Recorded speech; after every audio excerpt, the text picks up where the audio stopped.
Ilse Amorí Ojeda fue una dama chilena, sargento retirada de Carabineros de Chile, quien desafortunadamente se enamoró de un ciudadano colombiano 23 años menor que ella, lo cual le costó la vida. Mi nombre es Argenis y te cuento acá todos los detalles. Ilse Amorí Ojeda González nació en Chile en 1967 dentro de un matrimonio bien constituido y armonioso, lleno de unidad y buenos valores. Tuvo 4 hermanos y desde muy temprana edad mostró un carácter fuerte y resuelto, pero a la vez jovial y amoroso. Amaba la justicia y cualquier cosa que le pareciese injusta le enervaba y de inmediato hacía el reclamo sin pelos en la lengua. En los 80 estuvo casada procreando 2 hijos varones. Posteriormente, el matrimonio se disolvió en buenos términos y cada uno de los cónyuges siguió su vida por separado, quedando Ilse al cuidado de los chicos. En 1991 logró entrar como funcionaria de Carabineros de Chile, desempeñándose en labores administrativas en el área de contabilidad de la institución, mostrando siempre gran profesionalismo y dedicación. En su aspecto personal, la dama era gran amante de los animales, cariñosa y solidaria con las personas, pero, como ya mencioné,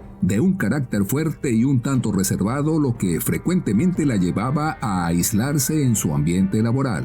Con su familia le gustaba compartir y era muy unida con sus hijos, nietos y demás consanguíneos con quienes se llevaba bastante bien, siendo querida y apreciada. Mientras era funcionaria activa, la dama entre sus aficiones y para relajarse, solía pasar sus tiempos de ocio en el Club de Suboficiales de Carabineros de Chile, ubicado en Santiago. En ese lugar, durante una celebración, conoció al colombiano Juan Guillermo Valderrama Amezquita, de 25 años para ese entonces, y que había llegado al país en el 2016. El hombre trabajaba allí como mesero. Valderrama también había sido funcionario de la Policía de Colombia, pero luego de casi 5 años se retiró voluntariamente del servicio para emigrar a Chile buscando un mejor futuro. En una oportunidad, mientras Valderrama hacía sus labores habituales como mesero e Ilse compartía con unos colegas, una amiga en común los presentó. El flechazo fue casi inmediato. La dama, de 48 años, quedó prendada de la personalidad vivaz y parlanchina del colombiano. El hombre, como se verá más adelante, tenía experiencia con mujeres mucho mayores que él. Fue así que cada vez que Ilse se aparecía por el club, Juan se le acercaba, la subyugaba y como realmente la dama se sentía sola, poco a poco fue cayendo en la red que el sujeto le estaba tendiendo. El individuo, intuyendo la carencia de afecto de la dama, la hacía sentir de maravilla, le decía palabras bonitas, la halagaba y le demostraba disimuladamente que se estaba enamorando de ella. Juan, con la intención de acercársele, le comentó que vivía muy lejos del club y que tenía que hacer largos recorridos entre la habitación que tenía alquilada y su sitio de trabajo, por lo cual Ilse, que vivía más cerca, solidariamente le propuso que ocupase una de las habitaciones de su casa que tenía desocupada y que así de paso le hacía compañía. Juan desde luego aceptó y casi de inmediato se mudó al hogar de la confiada dama. Pasaron algunas semanas y la pareja, siempre en son de amistad, compartía más y más hasta que poco a poco esa relación fue escalando, convirtiéndose en una relación amorosa. Ilse no podía creer que a su edad pudiese encontrar el amor con un hombre mucho más joven que ella, pero sin pensarlo mucho se entregó a su nueva ilusión con Juan.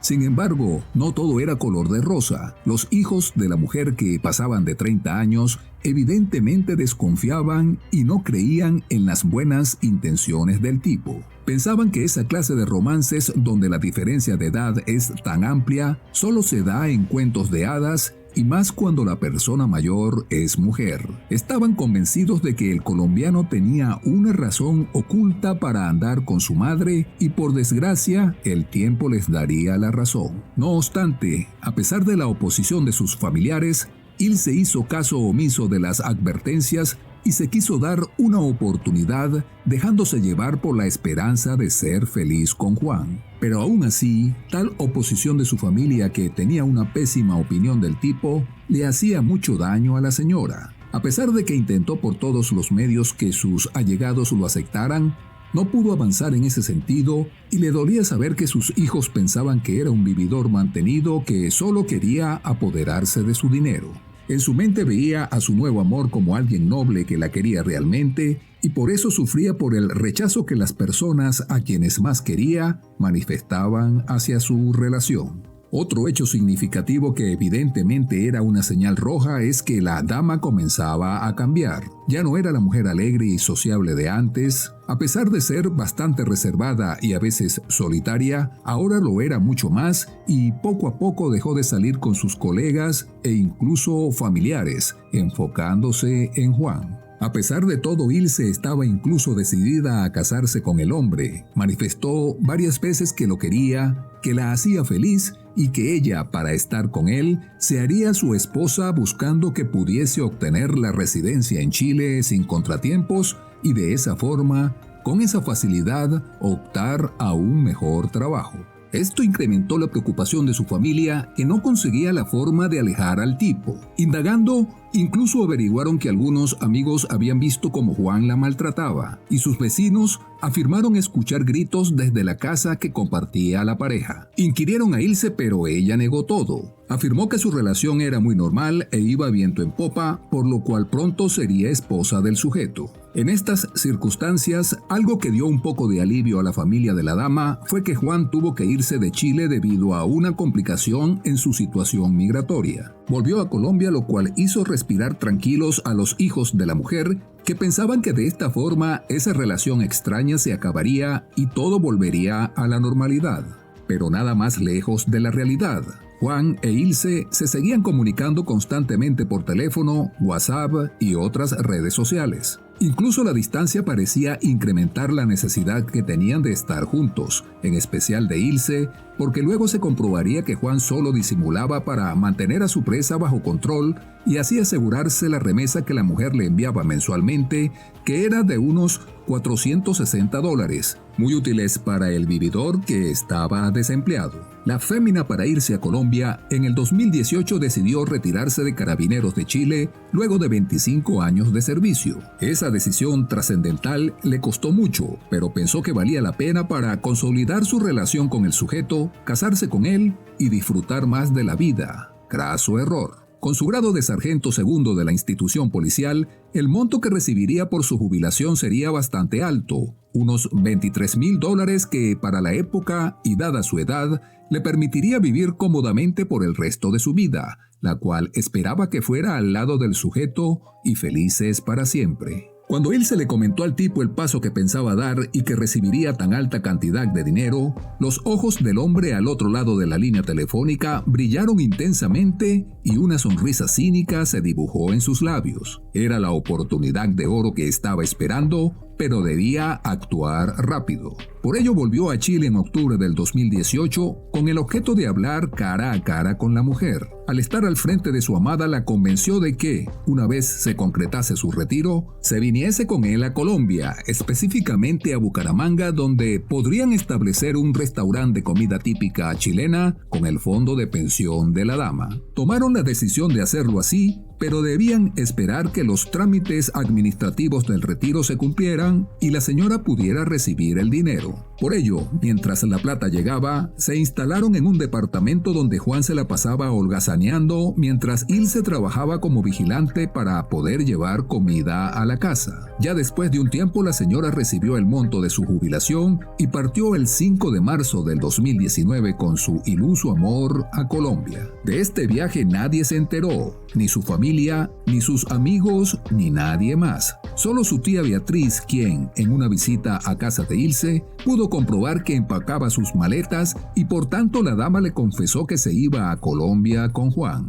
La tía no estuvo nada de acuerdo, pero supo que no podía hacer nada, dada la férrea voluntad de la señora. Antes de partir abrieron dos cuentas bancarias, una a nombre de Juan donde Ilse depositó $10,000 y la otra a su nombre donde depositó $4,000, ya que quiso llevar $9,000 en efectivo. El primer destino fue Medellín, donde Ilse a instancias de Juan compró un vehículo usado. Los próximos días estuvieron malgastando el dinero en diversión sin pensar mucho en el futuro y visitando a los familiares del hombre en distintos lugares. A cada casa que llegaban, Ilse regalaba presentes caros para ganarse el afecto de su nueva familia. Transcurridos varios días, la dama decidió por fin comunicarse con sus allegados en Chile, informándoles que estaba en Colombia iniciando una nueva vida con su pareja. Esto los sorprendió y desde luego se angustiaron bastante, pero poco a poco se fueron apaciguando porque Ilse les enviaba videos donde se veía muy feliz compartiendo con Juan y su familia. Desgraciadamente, la realidad era otra. El sujeto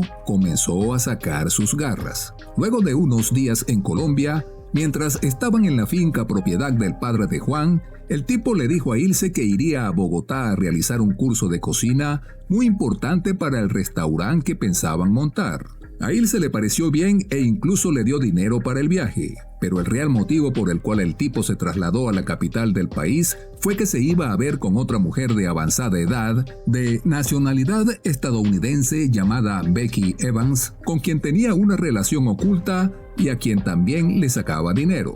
Estuvo con la fémina y luego se regresó a la finca de su padre donde lo esperaba Ilse y con quien partió el 25 de marzo hacia Bucaramanga, alquilando ahí una casa para vivir juntos. La chilena se comunicaba casi a diario con sus familiares, pero ya para el 29 de marzo, 4 días después de instalarse en la nueva casa, la mujer desapareció. No volvió a contestar llamadas, mensajes y sus redes sociales, en las cuales era muy activa, dejaron de mostrar movimiento. Desde un primer momento su familia entró en pánico. Dentro de sí sabían que esa relación tan difícil de entender, en la cual una señora de 51 años, con 2 hijos mayores de 30, con nietos y que andaba con un joven de 27, no era normal. Y no solo por lo atípico de la unión, sino por las banderas rojas que el hombre había dejado y que solo Ilse era incapaz de ver.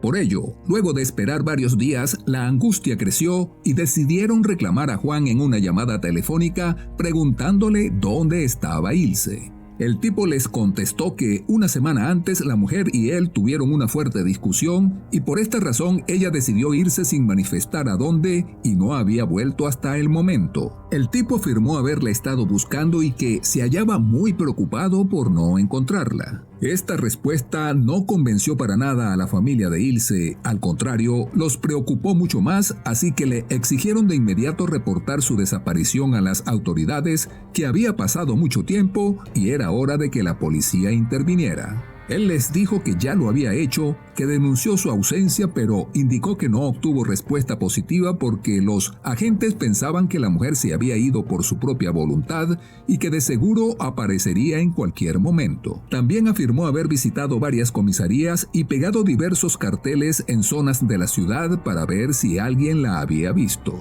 La familia de Ilse, por su parte, se movió presurosamente y el 15 de abril hicieron la denuncia respectiva ante la policía chilena, a quienes contaron la historia de la pareja desde el principio y les pidieron que se comunicaran con las autoridades de Colombia para ver qué sabían de la mujer. Carabineros contactó a la policía colombiana y estos, al revisar los registros, no consiguieron que se hubiese hecho alguna denuncia de desaparición de Ilse, por lo cual quedaba claro que Juan había mentido. Así, desde el 17 de abril de ese 2019, los agentes policiales colombianos comenzaron a buscar activamente a la chilena y fueron atando cabos, siendo Juan el principal sospechoso de la desaparición de la dama. Por experiencia sabían que cuando el integrante de una pareja desaparecía, el otro integrante frecuentemente era el responsable. Sin embargo, claro está, debían comprobar esto mediante las investigaciones que de seguro aclararían todo, esperando realmente que la dama apareciese sana y salva. La noticia de la ausencia de la señora comenzó a propagarse por los medios de comunicación, extendiéndose a cada rincón del país. Todo el mundo se preguntaba ¿dónde está Ilse? ¿Qué ha pasado con ella? Cada medio de comunicación y red social trataba el tema y daba sus hipótesis. El caso se hizo sumamente viral, lo cual fue algo positivo puesto que las autoridades comenzaron a sentir presión para intensificar sus esfuerzos para encontrarla. El mismo Juan, para despistar, apareció en la televisión portando carteles y expresando mucha preocupación porque su mujer no aparecía. La policía la buscó por toda la ciudad e instaló diversos puntos de control para tratar de hallarla sin obtener resultados, por lo cual los esfuerzos se ampliaron a todo el país. Incluso para apoyar a la policía de Colombia, un grupo élite de carabineros de Chile llegó al país y se unió a la búsqueda. Juan, cínicamente, continuó dando entrevistas y siguió recorriendo casa por casa mostrando afiches con la foto de Ilse y preguntando por ella. Su actuación de enamorado afligido por la ausencia de su amor se veía bastante convincente mientras la familia de la mujer moría de angustia en Chile, realizando todos los trámites para presentarse en el país neogranadino. Un error importante que cometió el sujeto fue que publicó fotos en sus redes sociales donde se le observa con la estadounidense que había ido a visitar recientemente a Bogotá. Se les veía muy amorosos entre sí y esto ahondó las sospechas de la familia de Ilse, quienes creían que el sujeto tenía mucho que ver con la desaparición de la mujer. Por ello, mediante una llamada, le comunicaron a la policía de Colombia sus sospechas. Manifestaron que la actitud del hombre era muy reveladora, que la relación desde el principio había sido poco común y de que estaban totalmente convencidos de que el individuo se unió a Ilse solamente para quedarse con su dinero. La policía colombiana, desde luego, y como ya comenté, también tenía fuertes sospechas del tipo, por lo cual sus principales esfuerzos se volcaron sobre el mismo sin abandonar otras líneas de investigación. En tal sentido, comenzaron a revisar más profundamente el pasado de Juan y lo citaron para ser interrogado. En este proceso, el hombre reconoció que tenía un amorío secreto con Becky. También dijo que había mentido al mencionar que la última vez que había visto a Ilse había sido el 5 de abril, cuando en realidad había sido el 29 de marzo, el mismo día que desapareció. Explicó que ese día salió con la dama a hacer algunas compras y en un momento dado, mientras almorzaban, fue al baño dejando por descuido el celular sobre la mesa. En ese instante le llegaron unos mensajes de texto de su otra pareja, los cuales fueron vistos por Ilse, que se enojó mucho, propiciando esto una agria discusión, luego de la cual la mujer se marchó sin decir a dónde y desde ese instante no la volvió a ver. Pensó que una vez se le pasara el enfado regresaría a casa, algo que nunca sucedió, por lo cual dedujo que de pronto se había regresado a Chile. Pero todo el cuento de Juan comenzaba a desmoronarse. En las investigaciones de la policía, una de las primeras cosas que revisaron fue el vehículo que habían comprado apenas llegaron a Colombia. En el mismo encontraron el celular de la dama, sus tarjetas de crédito y su carnet de carabineros. Esto llamó de inmediato la atención policial porque no era lógico que si la mujer se iba a regresar a su país, hubiese dejado estos elementos que eran imprescindibles para hacerlo. Pero al respecto, Juan les alegó que Ilse se había ido con aproximadamente $10,000 en efectivo, cantidad suficiente para movilizarse. Cada uno de estos cuentos no convencieron a los investigadores. Cada vez que se interrogaba a Juan se contradecía, su lenguaje corporal lo delataba y además, videos encontrados en el celular de Ilse lo comprometían. En uno de ellos, la dama manifiesta su intención de regresar a Chile debido a que el sujeto la agredía, por lo cual estaba muy desilusionada con él. Para completar, la familia de la chilena, ya en Colombia, descubrió que Juan había recibido denuncias por maltratos mientras fue policía e igualmente se le negó la visa en Chile por falsificación de documentos. Manifestaron a los medios que los vecinos de la pareja, cuando vivían en Santiago, afirmaron haber escuchado gritos desde el apartamento que habitaban.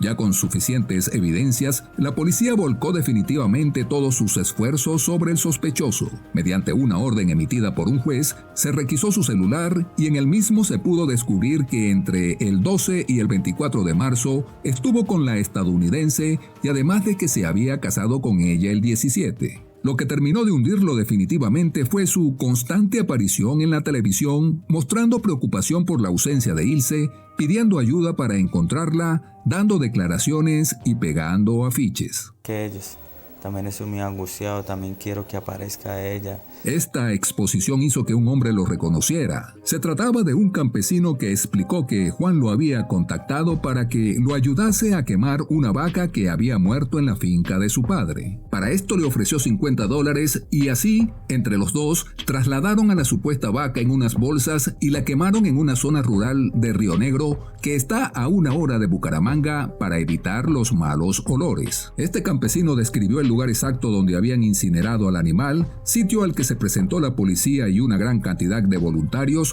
buscando localizar los restos para, mediante exámenes, determinar si realmente era una vaca o los restos de la señora Ilse. En un comienzo fueron encontrados en la zona unos zapatos, una correa y un anillo. Ahondando la revisión, se ubicaron el 26 de abril restos óseos que fueron recolectados por la policía forense, quienes serían los encargados de determinar a quién pertenecían, aunque ya casi toda Colombia y Chile sabían de quién se trataba. Además, en paralelo, se revisaron las cámaras de seguridad del peaje entre Bucaramanga y Río Negro, las cuales arrojaron evidencia que también implicaba al sujeto yendo y viniendo desde la finca de su padre a Río Negro, una vez con Ilse y luego con el campesino mencionado. Con tantas pruebas recolectadas y a pesar de que no se había determinado a quién pertenecían los restos hallados en Río Negro, Juan fue detenido el 27 de abril en su casa bajo fuertes manifestaciones de los vecinos del sitio que ya estaban enterados de que el tipo era el presunto perpetrador del deceso de su mujer. Ese mismo día se descubrió que en febrero Ilse había contratado un seguro de vida por $23,000 a nombre de Juan, quien sería el único beneficiario en caso de ocurrirle algo a la dama. El sospechoso fue llevado bajo fuertes medidas de seguridad hacia la Unidad de Acción Inmediata de Bucaramanga, donde fue acusado inicialmente por desaparición forzada. Pero 2 días después, al conocerse los resultados de ADN que confirmó que los restos eran los de Ilse Amorí y que había fallecido producto de un traumatismo cráneoencefálico severo ocasionado con un objeto no determinado, es decir, no se pudo establecer con qué objeto se le quitó la vida, la calificación del delito de Juan fue cambiada a la de femicidio agravado y ocultamiento de material probatorio, estableciéndose como fecha más probable de ocurrencia del crimen el mediodía del 31 de marzo en la misma zona de Río Negro donde se hallaron sus despojos. De esta forma, ante la acusación formal por parte de la Fiscalía, la defensa del individuo informó que Juan padecía un desorden mental debido a un accidente de tránsito muy grave que había sufrido en el 2007, en el cual incluso había estado 7 días en coma, produciendo esto hondas secuelas, entre ellas un desorden mental que pudo haber influido en que cometiese las acciones que llevaron a la muerte de Ilse. Pero este argumento fue descartado 3 meses después, cuando los resultados de exámenes psiquiátricos que se le practicaron al sujeto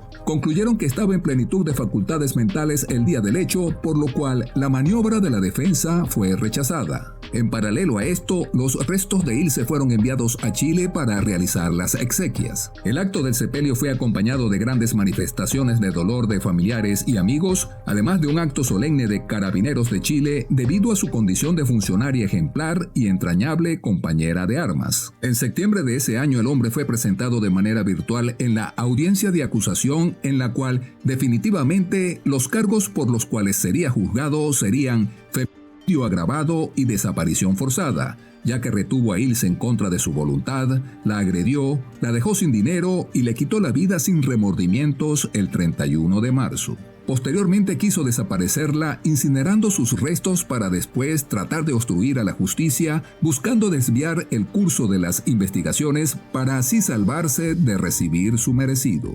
Ya para febrero del 2020 todo estaba listo para el inicio del juicio, pero desafortunadamente el mismo se complicó debido a la pandemia mundial que asoló a la humanidad desde ese mismo año. Esta situación favoreció a Juan, poniéndolo en la posición de poder negociar un preacuerdo con la Fiscalía, en la cual se le rebajó la condena a solo 36 años y 6 meses, cuando en circunstancias normales pudo incluso haber llegado a 60 años de presidio. También debía pagar una compensación económica a los familiares de Ilse que consistía en unos $2,000. Con ese preacuerdo, Juan aceptó los cargos y la juez encargada del caso dio su visto bueno para firmar. Sin embargo, la familia de la dama estuvo en total desacuerdo con ese veredicto, ya que les parecía muy bajo el número de años y mucho más les molestó el dinero que recibirían en compensación, lo cual pensaban constituía una burla. Indicaron que aunque el fin buscado no era el económico, no querían que la familia de Juan se quedara con el dinero de Ilse. Ya para el 2 de julio del 2020, Juan fue definitivamente condenado a 36 años y 6 meses de prisión, que está pagando en la cárcel de Palo Gordo, en Girón, Santander, y el monto que debía pagar en compensación fue aumentado a $90,000, siendo esto rechazado por el condenado, indicando que no tenía dinero para cubrir esa cantidad, pero esta sentencia monetaria no ha sido apelada. Ya para concluir este caso, es de resaltar que el hombre nunca dijo los motivos que le llevaron a quitarle la vida a Ilse. Él aceptó los cargos y todo el mundo piensa que lo hizo para quedarse con el dinero de su mujer, pero nunca lo reconoció. Al día de hoy, sigue pagando su condena. Te agradezco suscribirte, darle like, comentar y compartir. Hasta el próximo caso.